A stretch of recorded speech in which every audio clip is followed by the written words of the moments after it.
రోజుల కింద కేసీఆర్ ఓ యొక్క టీవీ ఛానల్లో కూర్చొని ఓ మాట చెప్పిండు. ఏమన్నాడు? 0 లేదా 1 సీట్ వస్తుంది అని చెప్పిండు. వాళ్ళకు వస్తుందని చెప్పబోయి బీజేపీకి 0 లేదు 1 వస్తుందని చెప్పిండు. ఎవరికి వస్తాయి తెలంగాణలో సీట్లు? ఎవరికి వస్తాయి? ఎవరికి వస్తాయి? కొంచెం గట్టిగా చెప్పాలి, కేసీఆర్కి వినబడాలి. ఎవరు గెలుస్తారు తెలంగాణలో? ఏ పార్టీ గెలుస్తుంది? ఎవరు మన నాయకుడు? ఎవరు ఈ దేశ ప్రధాని? ఎవరు కావాలి ఈ దేశానికి ప్రధానమంత్రి? ఎవరు కావాలి? వినబడదా? ఫామ్ హౌస్ దాకా గింతేనా సిద్దిపేటలో బలం? జర గట్టిగా చెప్పాలి. ఎవరు కావాలి మనకు ప్రధానమంత్రి? ఎవరు కావాలి? ఎవరు కావాలి?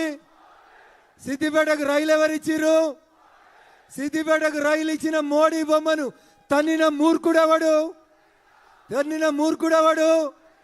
తిన్న పల్లెల్లో మలమూత్ర విసర్జన చేసిన మూర్ఖుడు ఎవడంటే ఎవడు?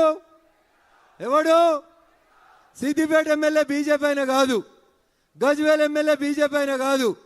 ఎవరిచ్చిర్రు గజ్వేల్కి రైలు? ఎవరిచ్చిర్రు? సిద్దిపేటకు రైలు ఎవరిచ్చిర్రు? మరి ఇవన్నీ మర్చిపోయి టీవీ స్క్రీన్ మీద మోడీ గారి బొమ్మ కనబడితే తన్నిన మూర్ఖుడు ఎవరు? ఎవరు? ఒకవేళ మీలాగా అధికారం ఉందని మేము తప్పు పని చేయాలనుకుంటే హరీష్ రావు ఒక్కరోజు కూడా నువ్వు ఈ ఊర్లో తిరగకపోతుంటివి. అయినా మేము ఏ రోజు కూడా ప్రజాస్వామ్య స్ఫూర్తికి భిన్నంగా పనిచేయలేదు.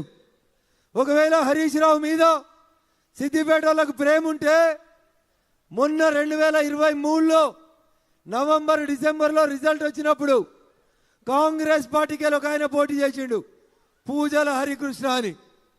20,000 రాలే తమ్మునికి, ఓడిపోయిండు పాపం.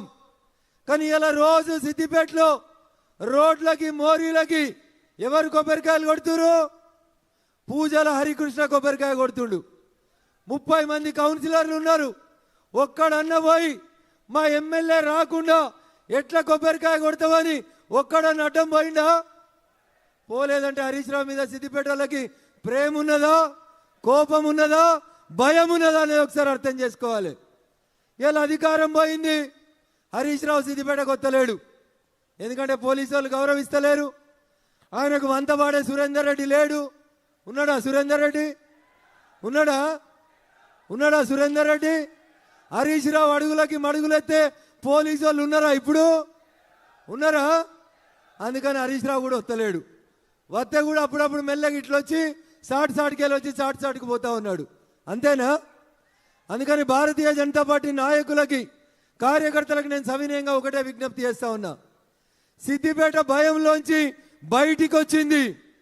సిద్దిపేట ఇయ్యలో 40 ఏళ్లుగా 1985లో చంద్రశేఖరరావు గెలిచిన నాటి నుంచి ఇయ్యాల దాకా ఒకటే కుటుంబం సిద్దిపేటను దోసుకుంటే ఆ సిద్దిపేట ప్రజలు చంద్రశేఖరరావు గారి కుటుంబాన్ని, హరీష్ రావు గారిని వద్దనుకున్నారు. కాబట్టి ఇలా సిద్దిపేట గడ్డ మీద భారతీయ జనతా పార్టీ కోసం ఇంతమంది కార్యకర్తలు వచ్చి నినదించారు అనేది ఒక్కసారి మీరందరూ కూడా గుర్తుంచుకోవాలి.